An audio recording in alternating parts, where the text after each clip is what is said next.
iPhone'da zapis звонокni yoqishni o'rganamiz. Buning uchun настройкаga kiramiz. Настройкаdan eng pastiga tushamiz.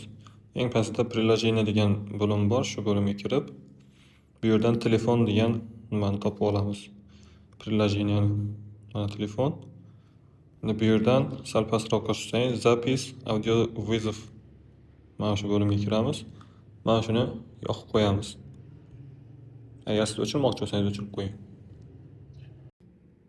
Yana mana shu telefon degan bo'limda pastroqqa tushsangiz заглушение неизвестный degan joyi bor.